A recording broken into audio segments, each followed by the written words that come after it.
Bonjour à tous, aujourd'hui je vous montre comment intégrer ces sondes Xiaomi que vous pouvez trouver pour 4 € sur Home Assistant.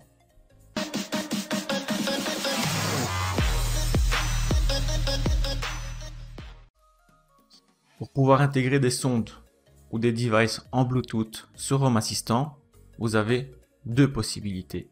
La première, utiliser une clé USB Bluetooth. La meilleure, vous la connaissez peut-être, c'est la Sena UD100.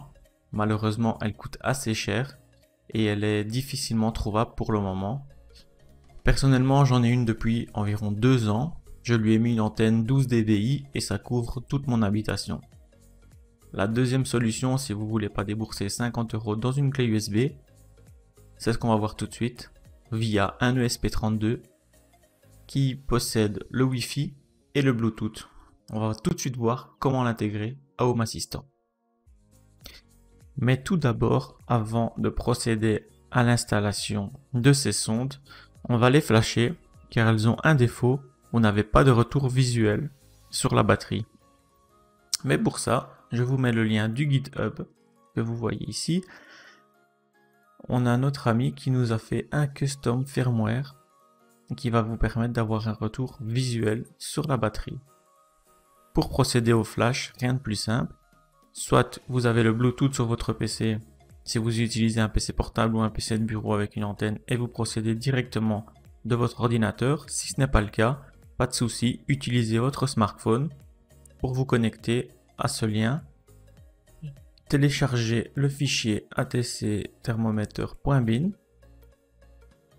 et ensuite rendez-vous sur la page de flash qui est ici.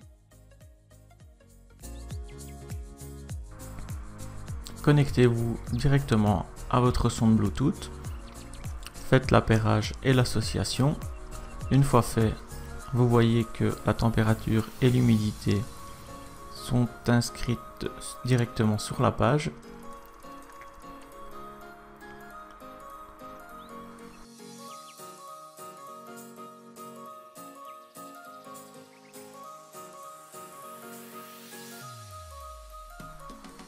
Cliquez ensuite sur le bouton Do Activation, récupérez le device known ID, le Mi Token et le Mi Bind Key.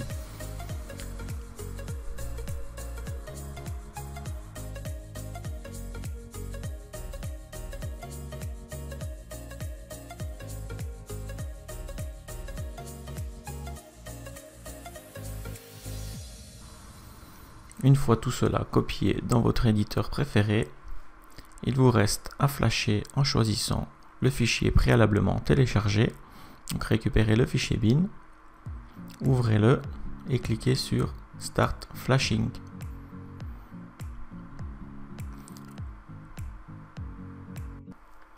Cela peut prendre entre 60 secondes et jusqu'à 5 minutes selon certains capteurs.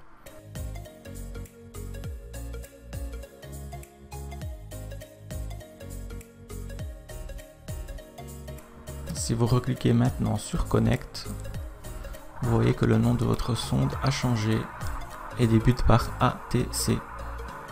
Cliquez maintenant plusieurs fois sur le bouton Mi Like.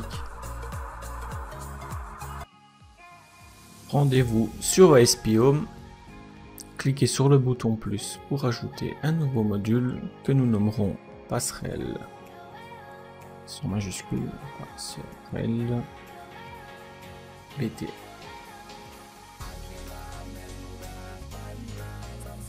Sur Lonin 32, ça peu importe, submit. Nous la retrouvons ici, on va recopier le code que je vous ai mis dans la description. Donc au niveau du sensor, principalement c'est ici que vous allez rajouter vos différentes sondes en reprenant la MAC adresse et le bind key que vous pouvez retrouver lors du flash. Save. Nous allons valider. OK. Et nous compilons pour récupérer le fichier binaire que nous allons injecter dans notre ESP.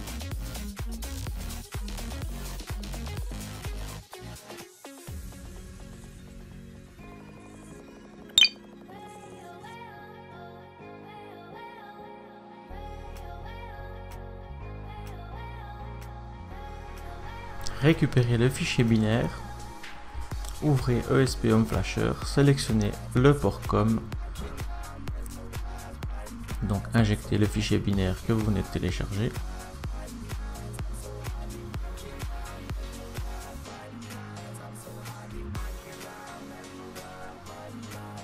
Petite vérification, c'est bien celui-là, donc je le sélectionne et je clique sur Flash ESP.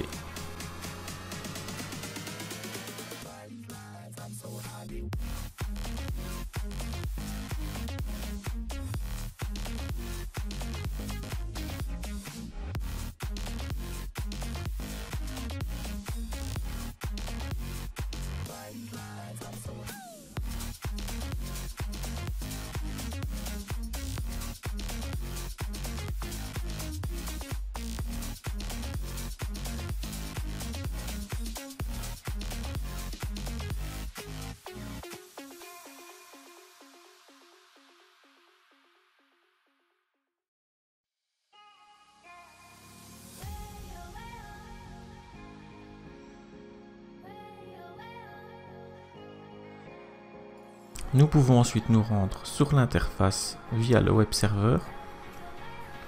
Et vous voyez donc que les fichiers ont été créés. Votre sonde est présente mais elle n'a aucune information. Malheureusement, la connexion peut parfois être longue. Ça peut prendre entre 2 et 10 minutes pour que la sonde renvoie ces informations. Regardez le log, voyez si quelque chose arrive. Si ce n'est pas le cas, vous avez deux possibilités. Rebooter l'ESP via le bouton qui se trouve sur le web serveur. Et la deuxième possibilité, c'est de retirer et remettre la pile pour forcer votre device à envoyer ces informations.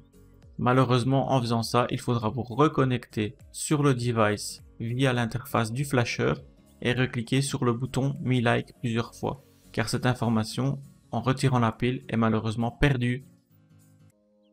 Pour ma part, après quelques minutes, vous voyez les informations apparaître sur le web serveur de l'ESP et dans le log, pareil. Je peux voir, si je descends, toutes les informations transitées. Rendez-vous maintenant sur Home Assistant. Vous voyez que vous avez une nouvelle notification. Il a découvert notre ESP et notre passerelle. Cliquez sur le bouton Configurer. Attribuez-lui une pièce.